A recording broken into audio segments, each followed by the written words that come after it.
Welcome back, WNST, Towson, Baltimore, and Baltimore Positive. We are, the sun is rising.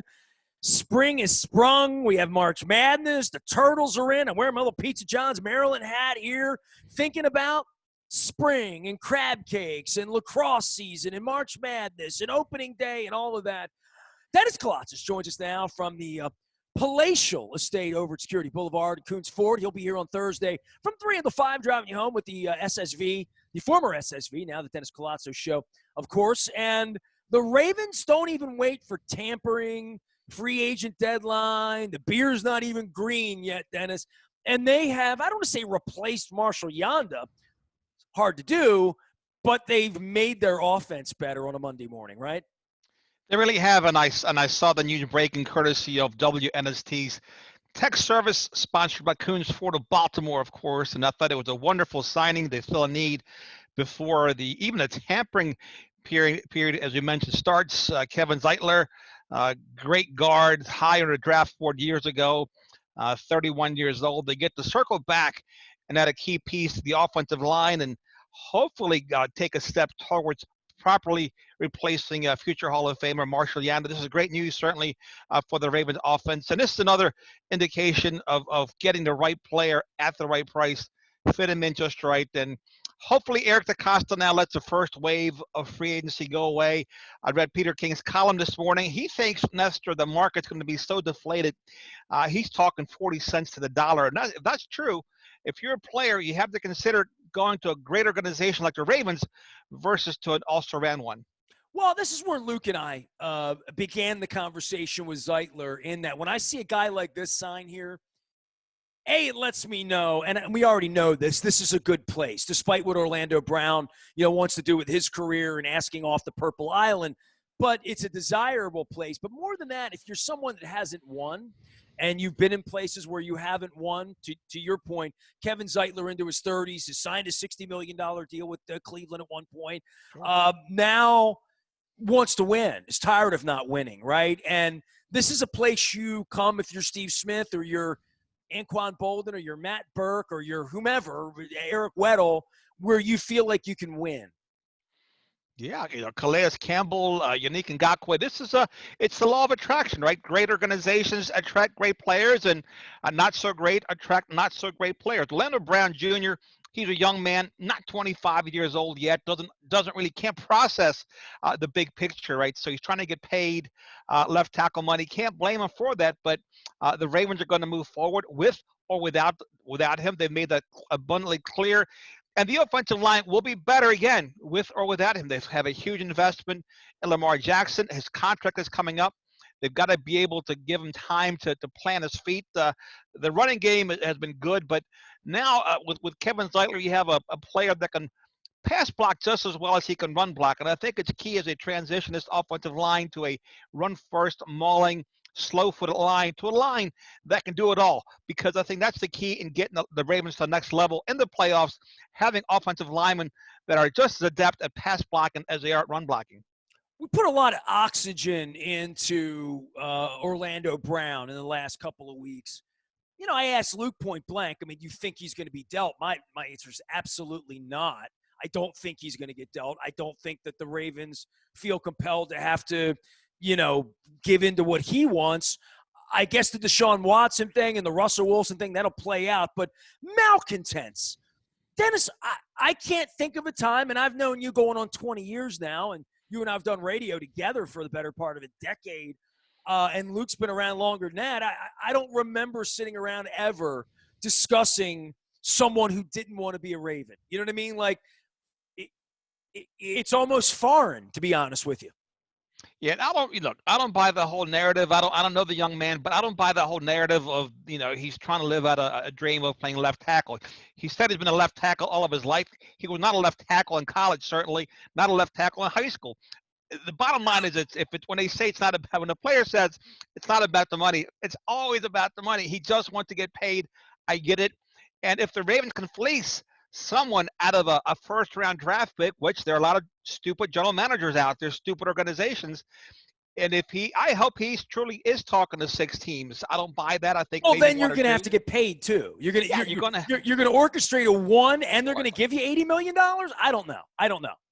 Either way, I can't see him sitting out. I think that would be really bad for his career. I think there is a better chance he starts at right tackle for the Ravens, perhaps even at left tackle if Ronnie Stanley isn't all the way back. But if I got to handicap it right now, I've got to say there's a 65% chance he comes back to the Ravens and a 35% chance he's wearing a different color uniform. Either way, the Ravens are going to win, which I think is why they've sat still. They've said all the right things. They love the player. They love to have him back. But if he wishes to be off Purple Island, as you said, they'll accommodate him at the right price, which I think the right price begins with a telephone call that starts with a first-round draft pick. Anything less than that, he remains a Raven. Well, if he wants to go play for the Jacksonville Jaguars, you know what I mean. Accommodate that. Yeah. That bothers me as a fan, right? It bothers me as a sports radio loudmouth a little bit. It would bother me a whole lot more if I were in the building, because if someone comes to you, Dennis, over Coons Ford and says, I'm not really a mechanic here, I'm a mechanic there, I'm not really a salesman, I'm not really, you'd be like, well, you can't, if you don't want to be here, then we don't want you here, right? And I don't know, from a football vernacular, that just hasn't been the case in Owings Mills. I don't know that Eric DeCosta or Ozzie Newsome or John Harbaugh or even Brian Billick before that ever sat around this time of the year with players who didn't want to be here. Like that's just foreign to the organization. It's going to be interesting to see how they handle it, because it's a little bit unprecedented. I mean, Hayden Hurst aside, it's a little unprecedented. Well, that's why the NFL is such a wonderful and intriguing business, right? No other business, I don't believe, you can legally tamper with someone's employees, right? We don't give our employees time to go shop for the best deal, come back to us and see if we want to match it or exceed it for that. You say that for the customers of Coons Florida Security Boulevard. Yeah. Absolutely. So, you know what? But to me, look, if somebody's unhappy being here, it's America. That's a great part about being in America. People have choices, but organizations have choices as well. And sometimes be careful what you wish for, because you just might get it. The grass isn't always greener. And a lot of these young guys don't understand that the value of taking maybe a little bit less, being patient, to be with the right organization than just selling out for the money, because there comes a lot of misery, and we've seen many examples when somebody sells out for the money and goes to a team like the Jets, or the Bengals or the old Browns. Well, the worst part about the money is this, and this is two old guys, right, talking about this, is that for Orlando Brown, whatever he's making now, whatever his contract will be if he stays healthy, it will be more than enough money that he ever needs. His father had a lot of money. Like, he's not hurting for a steak tonight or a bigger vehicle at Coons Ford. Like, that's part. You're there to win, right? I mean, and if you have to play one more year at right tackle in order to earn your opportunity to go be a left tackle someplace where they stink and they would want you and they would have cap room later on, I just think from a negotiation standpoint, to come out and tell me and you and Eric DeCosta and John Harbaugh and the whole world that he doesn't really want to be here unless he's a left tackle, and he's not the left tackle because Ronnie Stanley's the left tackle, that's not smart. I just don't think this was a good use of his capital and leverage in this particular case, because it speaks to you of, well, he wants to make $120 million, not $90 million playing football. And you and I both know the difference between $90 million and $120 million isn't going to advance his life one way or another. He's going to have a great life either way, right? Now, do you want to win this year or do you not? Do you want to be in a place where that culture's there? Or do you really want to wake up practicing in Jacksonville in September so you can be a left tackle and make more money and go 3-13? Have at it. But try and explain that to a 24-year-old kid. What do they say? The wisdom's lost on the youth, right? Or whatever that line is, right? Well, here would be my conversation with him, right? And of course, I've had the benefit of time now to look at the situation. The conversation would be, hey, Orlando, why don't you're a competitive guy, right? You want to play left tackle? Well, guess what? Come to camp and compete for the left tackle spot. Try to unseat Ronnie Stanley. Make Ronnie Stanley move. He'll say, of course, that's ridiculous. It's not. This is an organization that moved away from Earl Thomas and put in his place a former sixth-round draft pick by the name of Deshaun Elliott. And by the way, that move turned out very, very well for the Ravens. So it's not the money, right? So if you're really that competitive, if you really want to play left tackle, you're going up against a left tackle who's coming off of his second significant ankle injury, right? So come in shape, get in the best shape of your life, get your mind right, get your body right, compete for that left, and unseat the man. Make Ronnie Stanley move to right tackle, right? That would be my or make them trade Ronnie Stanley. Right, that'd be my director, right? I'm the better man for the job. I got in there, I took over, I did a better job. Me. You're going to pay me. And you make a great point. Make them trade the all-pro that they can get value for sure, right? So if you're that competitive, if you're that hell-bent on playing left tackle, you have other options besides, saying, hey, I want to trade because you have other options like go play right tackle and win a Super Bowl and Absolutely. then declare yourself on free agency. Exactly. And it speaks to me who's giving him advice. Why are you out on social media in the middle of February trying to intimidate the Ravens into dealing? I mean, it's absurd. Like I just don't know where he's getting his advice. I would say. I would agree with you. I was going to segue to that about his agent. Is his agent driving this? Where is his agent on all this, giving him advice, how to negotiate, how to go about things, sitting down, having a strategy, having an exit strategy if the media turns against him, if the fan base turns against him? Not that he would care, well, but what are the odds that he's going to get dealt? He makes this stink. What's the outcome? There are Tony Robbins. Know your outcome. What is his outcome? Is he really going to be so malcontent as to have them give him away? Like in a year where Lamar's still on a rookie deal and they're trying to win a Super Bowl. I mean, they're trying to win a Super Bowl out here. And if at some point he becomes a guy that's getting in the way of them winning a Super Bowl, because that's how you, since the beginning of time, right? I mean, every baseball player back in the era of before free agency, my cousin malcontented his way out of Chicago. Frank Robinson malcontented his way out of Cincinnati. Steve Carlton malcontented his way out of St. Louis and Augie Bush, right? So there is that. But once you go out on Twitter in February and say, I'm a lefty, declare yourself, I don't know. It's not going to bode well for him, Nestor, if he takes that route, right? If he sits out a year, he's going to hurt his personal brand, his personal market value. He's not going to sit out, though, right? Okay, he's not really good. You think he's that committed? I don't think so. He hasn't indicated he's going to sit out. Again, he should be training like the Dickens right now. He should come in the best shape of his life. He should show the team or potential suitors he's ready to take the next level up. There's a reason why he dropped to the third round, Nestor. There's a reason why the Ravens took him. And he's been a product of that offense and the way that they do things, that they run for his team. He does not have the feet to play left tackle, not even close. And the smart general managers in the league, they know this. But again, the Ravens are banking on, the bottom half of the league, somebody making a mistake, stretching, and giving them what they want, because they can certainly replace him at right tackle in the first or second round, or the third round for that matter, in this year's draft class. Well, I don't know that they're going to pay him even as a right tackle. I mean, he's now come out and said, I'm not a right tackle. So, at that point, if you're managing people and you think you are a right tackle, I was about to give you $80 million to be a right tackle, around here for the next 5 years. But now that you tell me you're a left tackle, we probably can't dance anymore. You know what I mean? He is not long for the Ravens. To me, that's apparent. He will not be here. Because I don't know that if I'm Steve Bisciotti or Eric DeCosta that I'm real fond of Nestor and Dennis on the radio and March talking about this. I just don't think it's productive. Well, it's and not. We're all talking about it. And the Ravens don't have a great history of extending right tackles. Rick Wagner, he went to the Lions, of course, and I don't even know who was before him.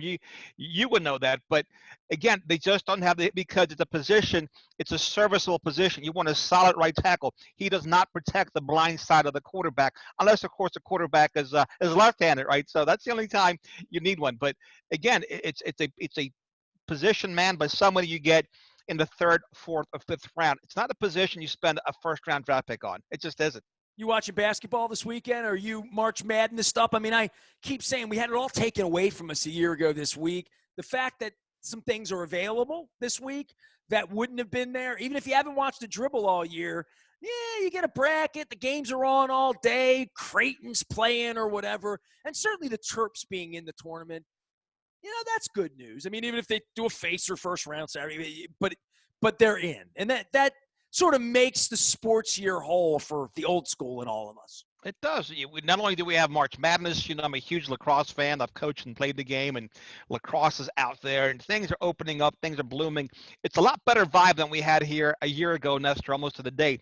That's for certain. Things are getting better. Dan, what's going on out of Kuntz Ford Security Boulevard other than us breaking news with the Kevin Zeitler thing? What's happening in the automotive industry as spring springs? I'm thinking convertibles, right? Yeah, convertibles are hot. There's a general lack of inventory in the car industry because the factories were shut down. They were shut down for 2 or 3 months. So right now, the new vehicles are kind of hard to get. So are used vehicles. It's a great time to trade up, trade out if you can find what you want. Fortunately, we have more inventory than most dealerships on the East Coast, business as well. That great WNST advertising drives repeat and referral customers to us all the time. We're very grateful to the community, and we're certainly grateful to be able to give back.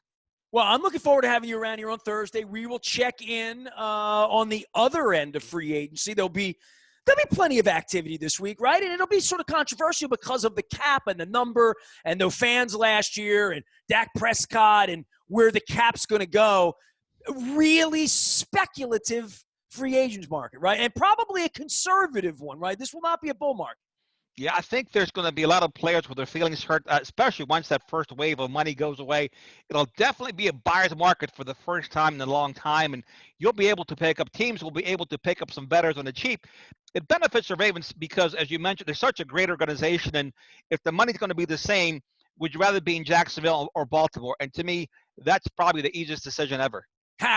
Even though the weather's pretty good down there right now, they're hitting a golf ball. And no taxes, but still, you'd rather pay more taxes, deal with the weather, and play for a championship organization because that ring, as a player ages, means a whole lot, particularly if he's never had one. Where the hell am I getting a good crab cake in Jacksonville, Florida? I'm probably not, right? Got to get it shipped in from Baltimore. The land of pleasant living, baby. We're going to be crab caking all summer. Dennis, you and I had that conversation about fishing last week, and it's really got me thinking about July, and I'm going to utilize July as a little bit of a bucket list month and do things that I've never done. I'm going to write down 5, maybe 10 things that I've been wanting to do, summer-related, outdoor-related, things that I have put off, people I've put off, experiences. The fishing thing and the fly fishing thing, hold a day for me. We're going to work it out. There's going to be a day in July where I'm going to put together a little fishing mafia. All right? You got it. I just took my rods out of my shed this weekend, shine them all up. They're ready to hit the water next few days. You can bet on it. Well, people golf and they're like, well, I want to go out in a good foursome and people that I like and hang out and spend the day together. Like, I'm trying to figure out like 4 or 5 or 6 fishing people who are serious fishing people. I'm not, right? But if I go out and hang out with serious fishing people, I would think the conversations, being the fly or the fly fish on the wall, in this sort of environment where other people really enjoy this, that I wouldn't feel like such a chump. Like if I went out with you and I and you had to show me everything, having a couple of people sort of pitching in and some conversation, maybe a couple of libations, a little box lunch or something, take some Rofo chicken out or something like that, that I feel like it could be a good day and something I've never done or I haven't done in a long time. Yeah, you know what? A bad day fishing beats a perfect day at work. It really because work is still work, no matter how much you enjoy it, no matter how much you love it. But being out there in the water, it's really something spiritual, good for the soul. Talk about soul food. Did I being ever out tell in the you water. I went deep sea fishing in Australia once and I caught this giant Spanish mackerel? No kidding. That's amazing. Really? I've never told you about the fish I caught. No. I mean, it's like not even like it's not even like a fake fish tail. It's like a real fish tail.